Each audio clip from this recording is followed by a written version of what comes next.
All right, my friends, I have the incredible Amanda White here today of At Therapy for Women. Many of you know her from her Instagram channel and perhaps from her new book that has just come out, Not Drinking Tonight. Amanda, it is so great to have you on Sober Stories here today. Yeah, thank you so much for having me. I'm excited to be here. Yeah. So give us a little bit of the cliff notes of Amanda. Tell us the story of you, who you are, who you do life with, any of the relevant highlights about your life at present. Yeah, so I live in Philadelphia with my husband and our two dogs right now. So yeah, it's been a little rainy and kind of gross here, but Kind so of is the same. winter, Yeah, kind you of the same know? in Austin. Yeah. And yeah, I have a therapy practice. It's called Therapy for Women Center. We're based in Philly, but we have we have therapists across the country. I'm also an author of the book, Not Drinking Tonight. And like you said, you might know me from my Instagram channel, Therapy for Women. I'm also kind of on TikTok sporadically as well. Yeah, I feel you. I am like also kind of on TikTok, but I'm of the elder millennial generation. And it's like, I don't really belong on TikTok, but I like to watch TikTok and consume it. And every now and then I'm like, I'll make a TikTok and then I get, 20 views on it. So I Yeah, relate to that. Yeah, it's an interesting medium, but a good one it to, is. at least I always have a lot of aspirational TikToks that I watch. I'm like, I would love to be that person who pours that beautiful Yes. coffee. Yes. Lots of aspirational ones for sure. And how long has Therapy for Women been working in other states? I know I saw recently that you were looking for therapists outside of Pennsylvania. Yeah. So it started with the pandemic. People just started reaching out to us more and asking, hey, do you have a therapist in this state or that state? And we didn't at the time, but I was like, well, I don't know how long the pandemic is going to last. I don't know what's going on with, like in-person therapy. What if, and someone reached out and they were licensed in multiple states. And I was like, this is cool. We could then offer and help other people. And I kind of tested it out to see if this would work. And it did. And it kind of just kept growing. And our goal is to have, a licensed therapist in every state so that we can support anyone who reaches out to us and wants therapy with us. Yeah, isn't that incredible? It's so interesting, the constraints of licensure and states and locations and all that. So it's really incredible that y'all are able to reach so many more people. So we kind of have the high notes. We have a glimpse of who you are today, but I would love to hear the story of you and alcohol. Is it a short story? Is it a novel? Is it a series? Give us kind of the synopsis of the story of Amanda and alcohol and kind of the main theme of that. Yeah. So I would say that I'm trying to think. I mean, it's funny because it feels long in my life, because it was a huge part of my life for so long, but I've also been sober for 7.5 years now. So I also feel if you look at my life as, I'm 31, it's like interesting how the longer you get away from it, how time changes. Essentially, I feel like with alcohol, what's interesting is I also had a very severe eating disorder for a long time, and they were very intertwined with each other. So if you look at different chapters of that story, some of them are more severe than others. So for example, in high school and college, had a very severe eating disorder. In college, I also got addicted to Adderall. I drank a lot more. So a lot of my behavior was more out of control, more looked kind of like a typical bottom or a typical someone with like a very serious addiction issue. And then after college, I drank less, but was drinking more.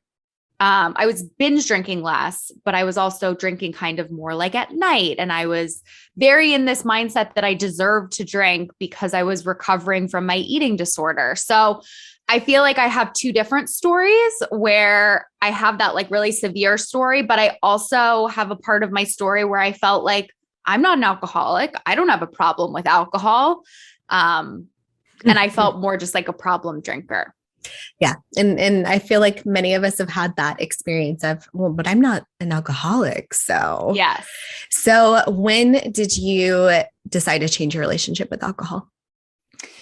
So I did so begrudgingly. I was in therapy at the time after college, and I was working on getting into recovery from my eating disorder.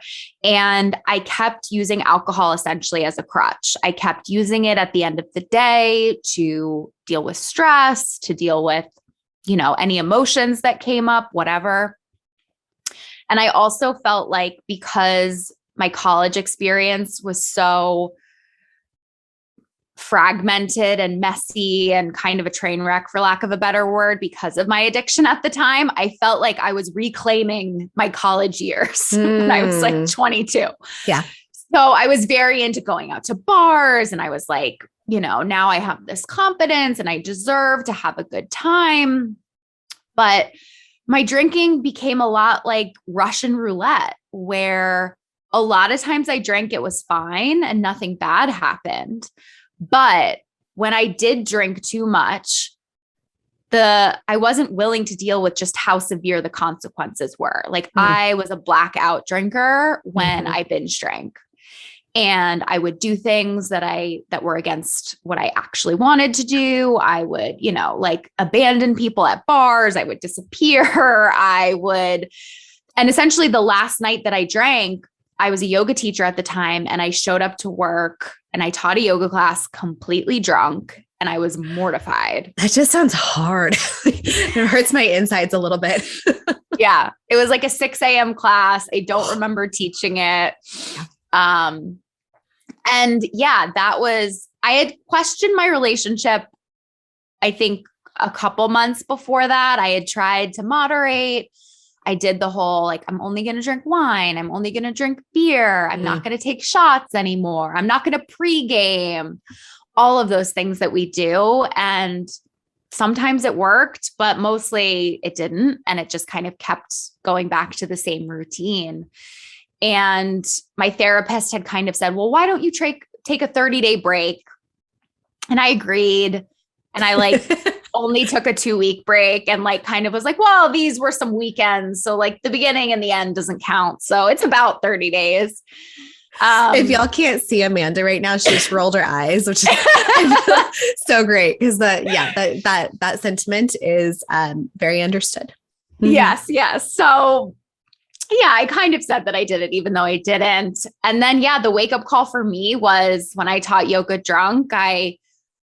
It wasn't even the worst drunk I'd ever had. I had gotten into car crashes and done other things in college, but I finally listened to that inner knowing, that inner wisdom that was like, if you keep doing this, how are you going to be a therapist? Because I was also in school to become a therapist at the time. And the even crazier thing is I had my internship at a drug and alcohol rehab. And I would show up to work hungover. Yep. But I thought that I was different.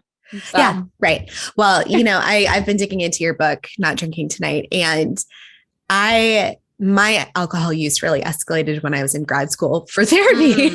And oh my God, I love that. I've never met anyone who had that experience. I was training to be a social worker in grad school and worked at a step place where they would come out after treatment, and had the exact same situation and continued to practice in this experience. And I worked in emergency med, and all of that is either mental health crisis or substance use. And I had so much cognitive dissonance between myself and the way alcohol was showing up in my life and them, air quotes, them.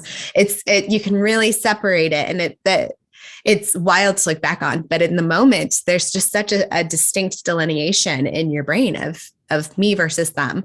So I hear you say that you started listening to this heart tug and this idea that says, okay, this isn't the worst bottom. This isn't the worst one. And I think that really speaks to this idea of one of the criteria of addiction is continuing use despite negative consequences. We still do this, even though it is showing up in our life in loud and quiet negative ways. But what happened when you listened to that heart tug and said, okay, maybe this isn't working?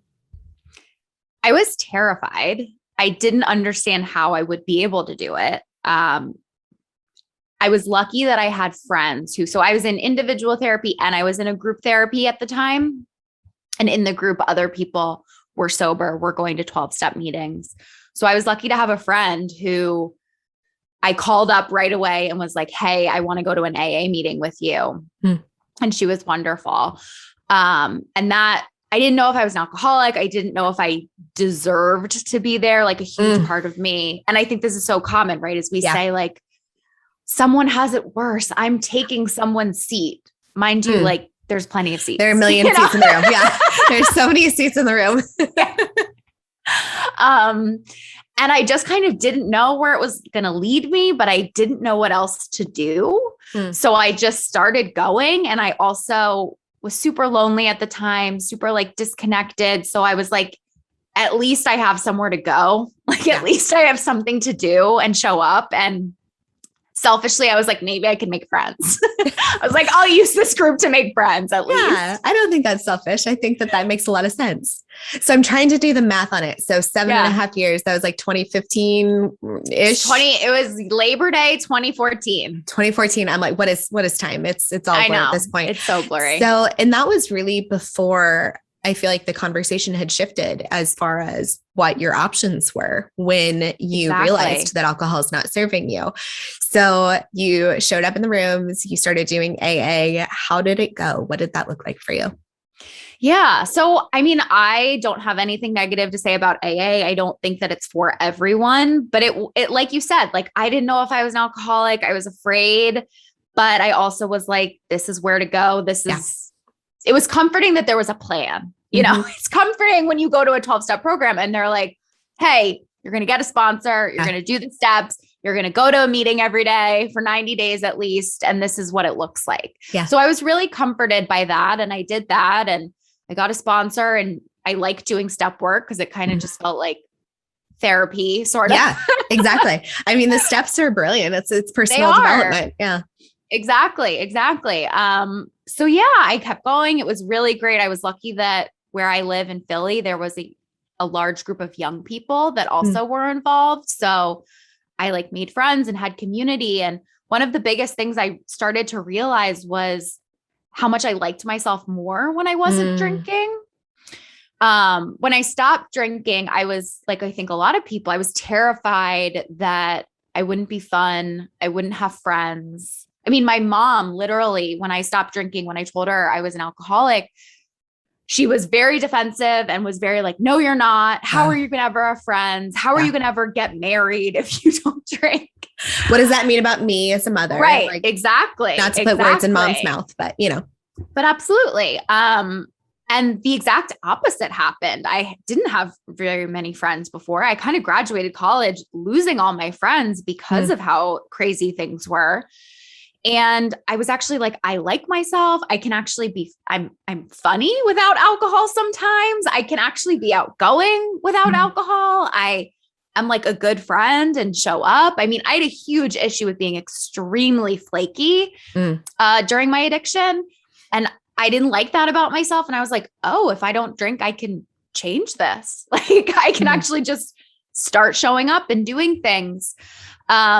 So yeah, it was really great. There weren't a lot of options. And maybe if it were, 7 years, if it were now when I was questioning my relationship, maybe I would have done something else.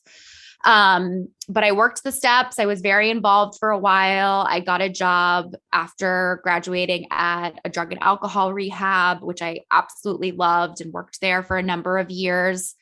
And, at some point when I opened my private practice in Philadelphia, I started running into a lot of clients at meetings. Interesting. And that was hard because it wasn't a private space anymore. And I didn't want them to not go to meetings when they needed it. And I also felt like, just as a therapist, sometimes I was giving a lot more than I was getting. And my sponsor moved to New York. And I naturally just kind of started stepping back from meetings, thinking about other things that filled me up. I still go to therapy, and I really get a lot of benefit out of going to like exercise classes or just, yoga, things like that. So I don't go to AA anymore, but it's not something that if I moved or if something came up, I wouldn't dip back into. Yeah, no, I think that makes a lot of sense though, about like the safe spaces, both for yourself and for your clients, to be able to create these containers and feel safety and still maintain that patient client experience is a balancing act. So that makes a lot of sense. So when you talk, again, I'm doing the math here. I'm like, okay, 31, 7.5 years alcohol free. So I was 24. Yeah. So, I've seen it discussed in different terms, but I like the idea of an early exiter. Somebody who exits the highway early and takes the first exit before they go down the 100-mile path. And see, I was 28 when I quit drinking. And I think a lot of people will say, man, I wish I quit sooner. And there's never a time that's too early. So I would love to hear a really good story that you can share with us about your path. Do you have any highlights or transformative experiences? Or I'm kind of curious about what it was like to be one of the more visible people to bring therapy and then by proxy recovery kind of into the mainstream in this social culture we have on Instagram. Yeah, absolutely. I think what's interesting is that I do bring a different perspective because I'm a therapist. So there are amazing people out there, amazing sober coaches. And, I think of Holly Whitaker and Laura McEwen, and they're kind of like and Annie Grace, they're like the trailblazers, I feel like, of this movement. And it's funny because I remember working in an addiction rehab and being very scared, I think, which a lot of people are, of the sober movement going more mainstream. And I think sometimes if we don't understand it, we can feel like this isn't good. People are going to threatened by it. Yeah. Yes, exactly. And I was worried. I was like, well, what are my clients going to do if anyone can question their relationship with alcohol?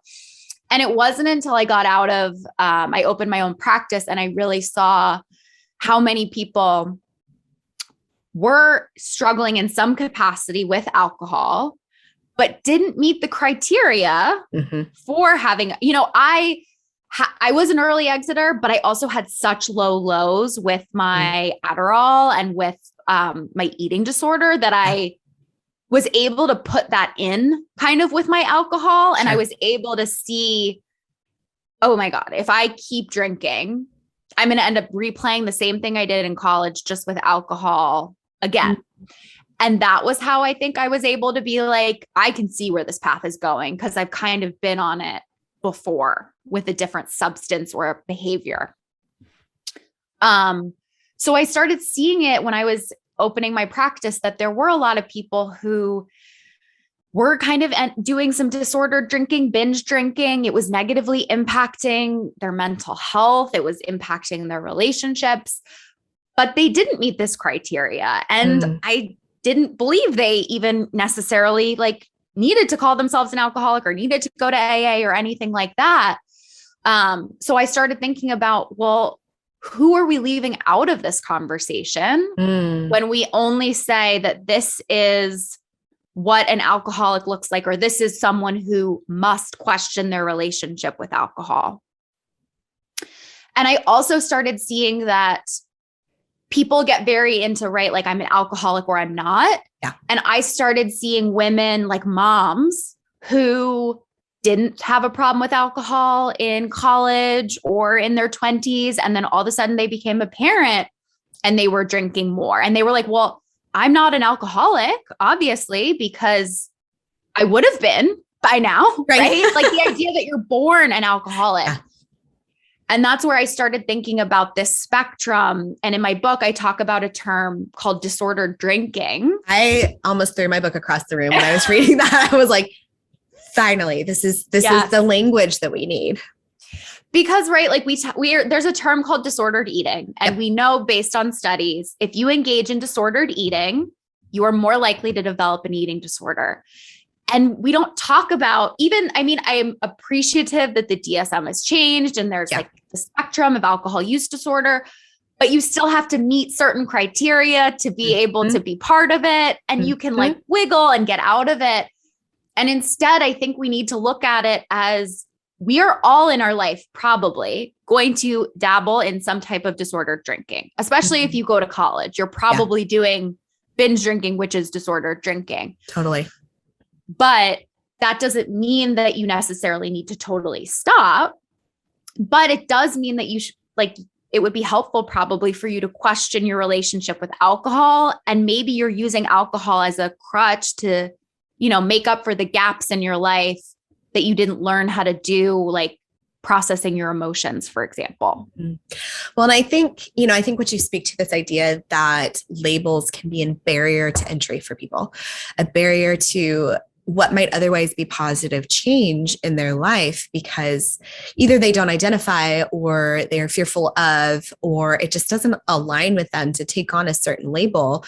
And so many, and I know this was the case for myself, I never identified with the term alcoholic. And because of that, I continued my drinking for so much longer than I probably should have. And even when I love having this conversation with somebody in the mental health field and in clinical practice, because I think back to when I was getting my master's and when we had our dual diagnosis or our substance abuse, class about all of this, we were only taught the 12 steps. And we were taught that when somebody met this clinical criteria, this is where they go, this is who they work with, and this is what it looks like.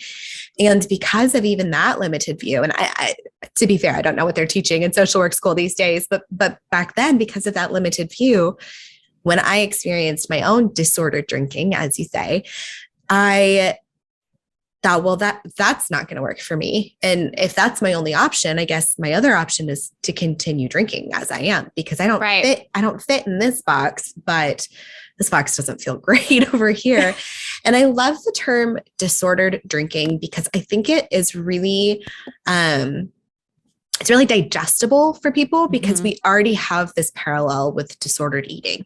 We already have this understanding of in culture as a broader spectrum of what disordered eating, disordered body image, whatever. Anything to do in that realm of challenges. We already have the language and the understanding of what that looks like. So when we compare it to alcohol use, we already have these little neural pathways that are like, oh, okay, this makes sense. This is clicking, and we can start to put the pieces together.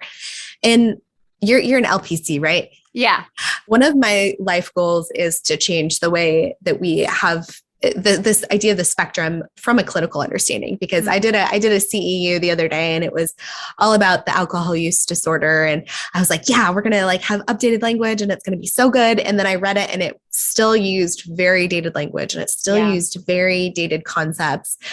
And like you said, who are we leaving behind? Who are all these people that are not fitting into this clinical description, but other ways might really benefit from changing their relationship with alcohol? So maybe we can team up. I'll do the LMSW and you can do the LPC, and we can go to conferences and blow everybody's mind. But I would love to know a little bit more about let me back up. So one of the things that I've really enjoyed about your book is the way you write it from the perspective of these kind of amalgamated clients.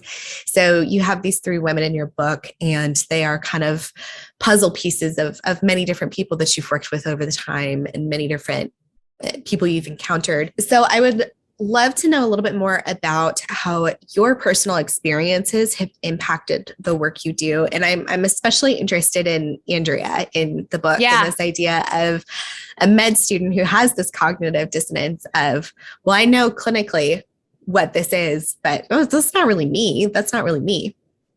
Yeah, absolutely. Andrea is a really good character amalgamation of quite a few people. And I have worked with a lot of women like her. And I think it's a really common one where someone comes in and they don't really think that they have a problem. Maybe on paper, they really look like they have it together. They have a high-powered job. Things are going really well for them. They're perfectionistic. A lot of times they, think they've aced self-care because it's like a checklist to them of working out every day and drinking water and making your bed, but they don't realize the cognitive dissonance of how drinking is negatively impacting their mental health, or how their life might be better if they didn't drink or they drank less. So I think that is a really common one that happens often. And it's probably the most common woman that I see in my private practice.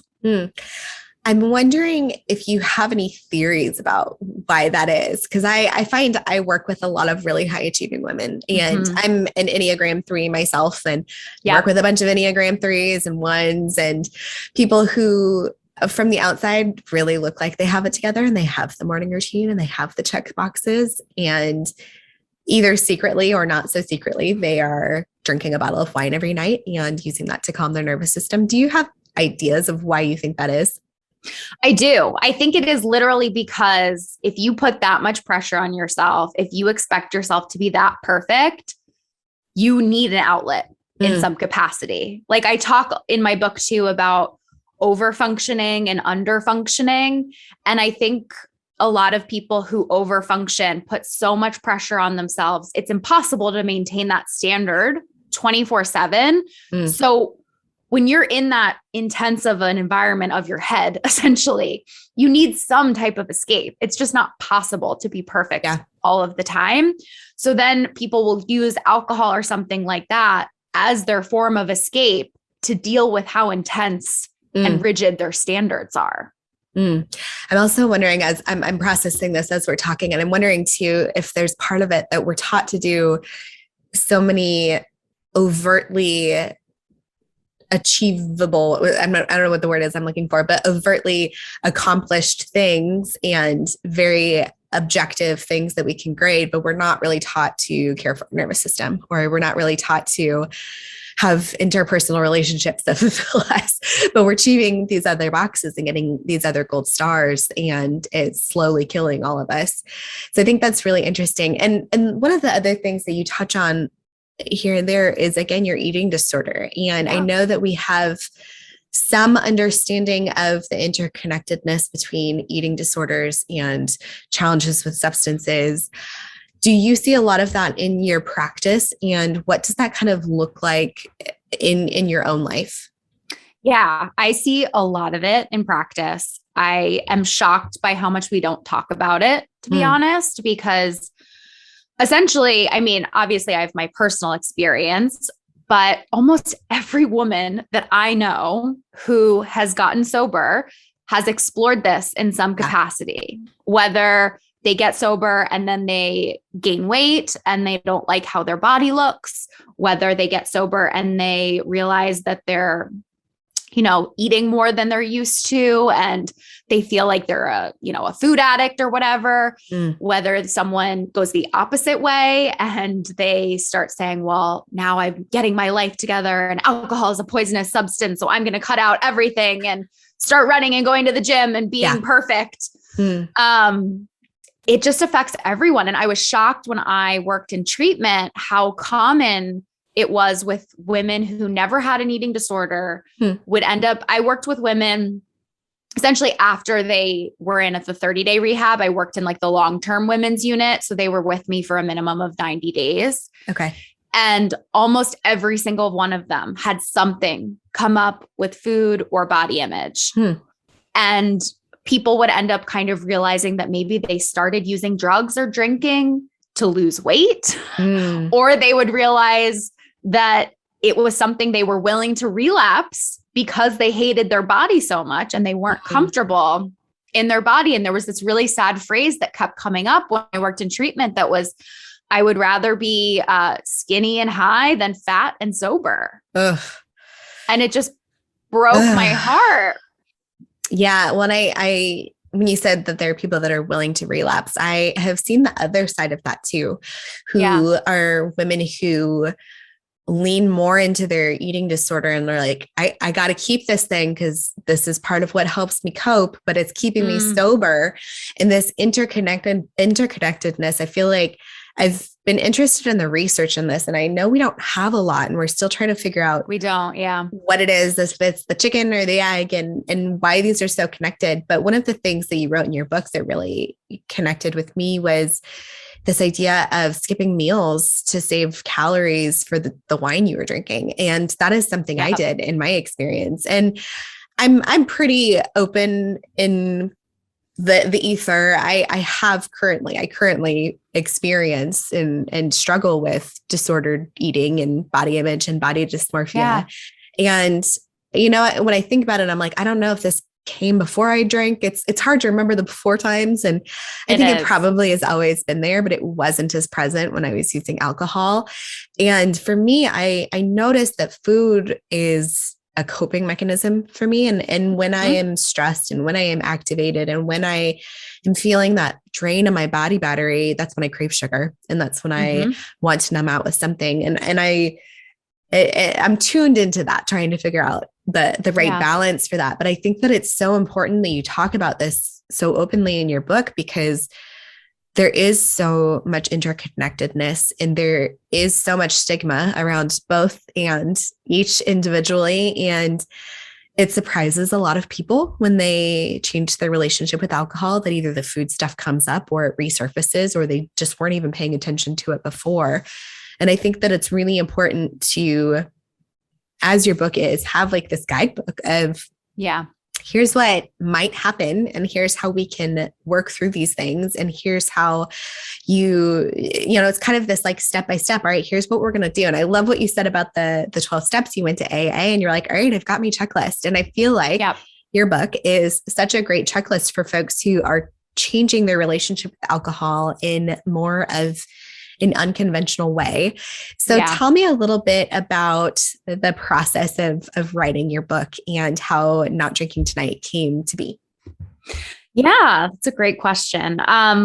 Essentially, I love all the books that are out there. I love the Quit Lit. I also really appreciate that there are a lot of clinical books out there, but there isn't a book before mine that really was written by a therapist who was also sober. So I can balance both being the client and being the therapist. And also I really wanted to bring research and scientific therapeutic tools into the book as well. Cause there are so many language. There are so many books, right, on like what to say when you stop drinking and how to, very how-to kind of books, but not a lot dig into the why, dig into trauma, dig into shame, dig into all of these deeper things to me. And a whole third of my book is about reparenting, because I really think that is a huge part of this whole journey, because if you don't learn these tools of how to deal with your emotions, how to set boundaries, how to communicate, you aren't going to be able to change your relationship with alcohol long-term effectively. Yeah, in sustainable ways. For folks who don't know what the term reparenting means, can you tell them? Yeah, essentially reparenting is kind of thinking about the gaps in your childhood of where you grew up, of what you didn't get. And it's kind of like learning how to be an adult. And it can be, right? It shows up in different ways. And sometimes reparenting is dealing with being over-parented. I think that's a really important thing for folks to know, because you can have parents that did so much and were super, involved, but maybe because of that, you didn't learn how to do some things by yourself, so to speak. It's just looking at the gaps. It's also looking at how to be a loving parent to yourself.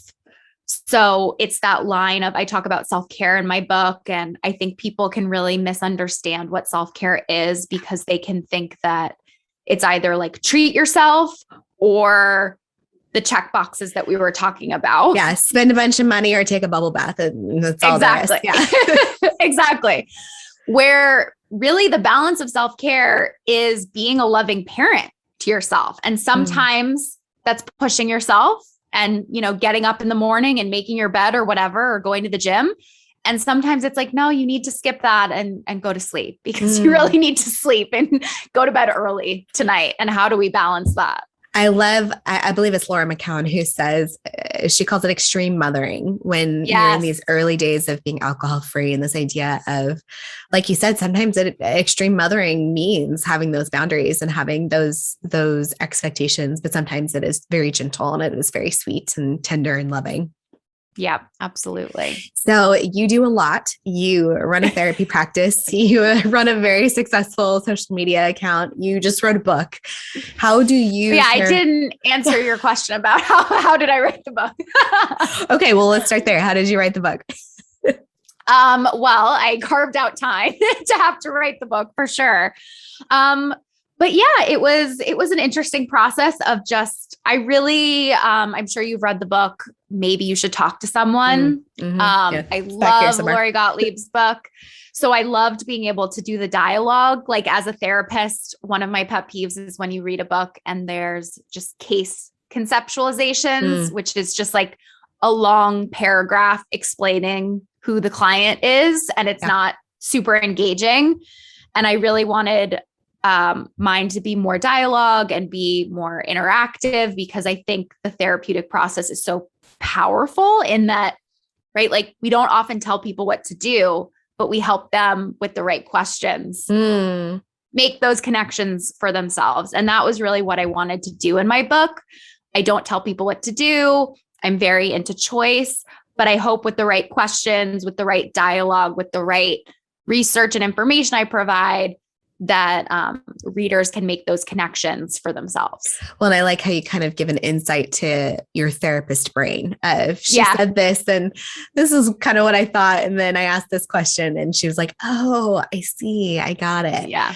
So as you were writing this, as you were juggling all the plates that you juggle, what practices were helpful for you to maintain your own self and to take care of your own self and your own sobriety? I love this question. I think one of the metaphors that I try to live by is, and I don't know who said it, but it's like the metaphor of when you're juggling balls and trying to find balance, knowing which ones are glass and which ones are plastic, because the plastic balls will bounce and be fine, right? And the glass balls will shatter. So I think about that a lot in like, I'm never going to have every ball perfectly up in the air. I have to focus on certain things and not other things, depending on what's going on in my life. And so that was really important for me. I also am just a huge believer in, for me, like, especially with the pandemic and everything, like movement, exercise was so important. I need to at least go on a walk and get out of my house once a day for sure. Yeah, I hear you. I'm a big believer in somatic experiencing and moving energy through our physical bodies is a way to process, because yes, as you can see, as we are homebound these days, and we are very full of a lot of stress and a lot of tension at any given moment. All right. Last question for you. Yeah. This is kind of a mixed question since you already have a book out, but every episode we ask our guest, if a story were to be published about you and your experience with alcohol, what would it be titled and what kind of story is it? So I think it would be a book. It would be a memoir. And I think it would be called like, and this is a bad book title, but it would be called like Finding the Gray or something like that. That's a great book title. You're like, don't tell my editor. Yeah. Because it's really, I think my life, not only like my mission with what I specialize in, because I specialize in kind of the overlaps, but it's because I've experienced all the overlaps of how do we find the nuance? How do we find the gray? How do we find the intersection and recover from all these different things at this, that kind of overlap. I think that speaks to a lot of people's experiences, and I think it's a great book title. So I look forward to reading. I'll pitch it. I look forward to reading this book about this gray area in a couple of years. I'll give you a little bit of a break while you launch this current book. Yes. All right, Amanda. Well, thank you so much for joining us today and for sharing your story and allowing others to benefit from the power of your story and your experiences and the bravery that you bring into your work and what you share in more of the public realm right now. I know folks are going to want to connect with you. So if they want to find you, if they want to find your book, how do they connect with you? So you can follow me on Instagram at Therapy for Women is my handle. My book, Not Drinking Tonight, is available everywhere books are sold, bookstores, Amazon, Barnes and Noble, all of that. If you're interested in therapy, my website for that is therapyforwomencenter.com. And I have to say that the book has like a really nice matte texture on the cover, which I really appreciate. So if you're a sensory tactile person like me, it's a great book. And I think there's so much that you can get both from the personal perspective, but also I think it's really interesting to read if you are a clinician, if you are working with people who experience challenges, because it just broadens our understanding of what it is exactly that we are working on and what causes these struggles that we have. But Amanda, it has been such a pleasure. You are such a wonderful guest, and I really appreciate your time. Yeah. Thank you so much for having me, Beth. All right. Talk soon.